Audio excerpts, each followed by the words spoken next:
쉐이크 라켓은 언제부터 대세가 되었을까요? 예전에는 탁구라고 하면 펜홀더가 주류였습니다. 러버는 한쪽 면에만 붙이고 포핸드도 백핸드도 같은 면에서 타구했지요. 하지만 언제인가부터 라켓을 악수하듯 잡는 쉐이크 핸드가 대세가 되었습니다. 손바닥으로 잡기 쉽도록 손잡이가 펜홀더보다 굵고 블레이드 윤곽이 둥글며 면적도 약간 크지요. 러버는 양면에 붙이며 포핸드와 백핸드로 다른 면을 사용합니다. 이러한 라켓의 변화가 언제쯤 왜 일어났는지 탁구의 역사를 해설해 보기로 합니다.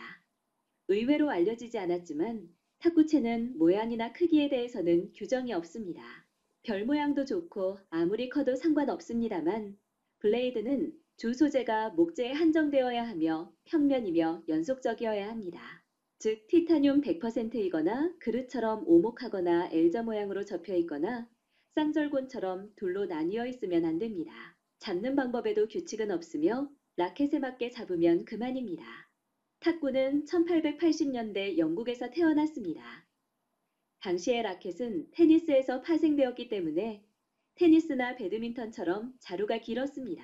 그러다 용구가 점점 발달하여 탁구에 적합하게 손잡이가 짧아지고 블레이드는 단단한 목재로 만들어졌으며 러버가 부착되었습니다. 펜 홀더 쉐이크 핸드 모두 존재했지만 1926년 제1회 세계선수권이 시작될 무렵에는 현재와 거의 다르지 않은 쉐이크 핸드가 주류를 이루었으며 동시에 룰도 정비되었습니다. 그러다 1902년 처음으로 탁구가 일본에 전해졌습니다만 일본은 세계선수권에는 출전하지 않고 내부에서 독자적인 발전을 이룹니다.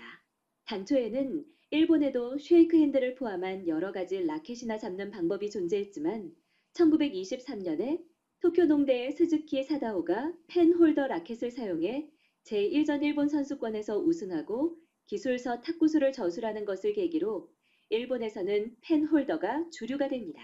그리고 1952년 일본은 만반의 준비를 하여 세계 선수권 대회에 출전해 7개 종목 중 4개 종목을 우승해 세계를 깜짝 놀라게 합니다. 극동의 섬나라에 그렇게 뛰어난 탁구 선수가 있으리라고는 꿈에도 생각하지 못했던 것이지요. 당시 일본의 탁구가 뛰어났던 것은 공격적인 탁구를 했기 때문입니다. 서방 선수들도 공격은 했지만 상대의 느린 공에 대해서만 했고 상대가 공격해오면 지체 없이 다이에서 떨어져 수비하는 것이 일반적인 반면 일본 선수들은 상대가 공격해와도 상관없이 탁구대 근처에서 계속 공격을 했습니다. 일본의 우승을 보도한 로이터 통신은 비정상적인 펜홀더 탁구라고 표현했을 만큼 서방이 받은 충격이 어느 정도였는지 짐작해야 합니다. 당시에는 선수의 플레이 스타일에 따라 라켓이 나누어져야 한다고 생각되었습니다. 즉, 수비적 플레이어는 쉐이크를, 공격적 플레이어는 펜홀더를, 이런 식으로 말입니다. 펜홀더 공격 탁구로 1950년대에 일본은 황금기를 누립니다. 그러나 1960년대가 되면서 맹추격해온 중국에 왕좌의 자리를 내줍니다. 중국도 일본과 마찬가지로 펜홀더였지만 일본보다 탁구대 근처에서 더 공격적인 플레이를 펼친 것이 주요했습니다.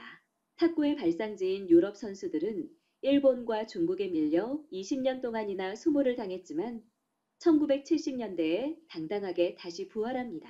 수비적 플레이에 적합하다고 여겨졌던 쉐이크 핸드가 일본이나 중국의 공격적 플레이를 연습하다 보니 펜홀더에 밀리지 않을 만큼 공격적인 플레이를 할 수 있다는 것을 깨달은 것입니다. 이후 한동안 유럽의 쉐이크 핸드 공격 탁구와 중국과 일본의 펜홀더 공격 탁구가 팽팽히 맞서다 1980년대 후반에 결판이 나며 쉐이크 핸드의 승리로 마무리됩니다. 그러자 중국과 일본도 쉐이크 핸드를 도입하게 되었으며 쉐이크 핸드로 바꿨음에도 불구하고 다시 세계의 왕자가 된 중국의 힘은 정말 대단하다고 하겠습니다. 이러한 흐름은 일반 탁구 동호인들한테도 직간접적으로 영향을 미쳐 점차 펜홀더에서 쉐이크 핸드로 옮겨가기 시작합니다. 일본에서는 매년 10만 명이 넘는 중학생들이 탁구부에 들어가 본격적으로 탁구를 시작한다고 합니다. 탁구를 새로 시작하는 학생들이 선택하는 라켓이 작금의 탁구 트렌드를 나타낸다고 볼 수 있으나 지금까지 그런 객관적인 데이터는 존재하지 않았습니다. 그래서 일본의 이토 조우타라는 탁구 칼럼니스트가 SNS를 이용해 설문조사를 실시하여 그 트렌드를 조사했습니다. 다양한 세대의 탁구 동호인들에게 중학교 때 처음 탁구를 시작하며 어떤 종류의 라켓을 골랐는지 물어본 것입니다. 가능한 한 많은 데이터를 얻기 위해 응답자 자신뿐만이 아니라 응답자가 소속하고 있던 탁구부 같은 학년의 부원 전원의 라켓을 만약 기억하고 있다면 그것까지 답변해달라고 요청했습니다. 이들 답변을 세대별로 합산해 추이를 그래프화하면 트렌드가 가시화할 수 있을 것입니다.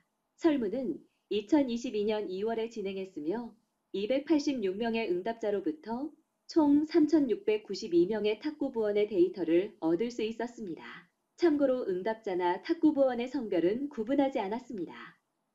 지금 보이는 것이 결과를 정리한 것이 이 그래프입니다. 조사가 충분히 만족스럽진 않지만 연대별로 합산한다면 나름 정리된 경향을 알 수 있을 것입니다.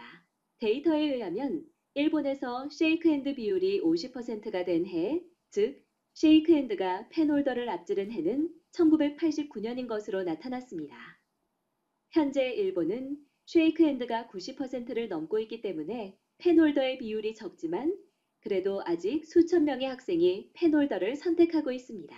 중학교 탁구부원은 일본 탁구협회에 등록한 것만 해도 2020년 기준으로 12만 명이나 되기 때문에 5%라고 해도 6천 명이나 되는 것입니다. 쉐이크라는 대세를 따르지 않고 남하고 같은 길은 가지 않겠다며 자기의 개성에 가치를 두고 어려운 펜홀더를 선택하는 멋진 사람들이 있어서 세상은 더 살맛납니다. 아무쪼록 질tak하시길 바라며 이번 영상을 마칩니다.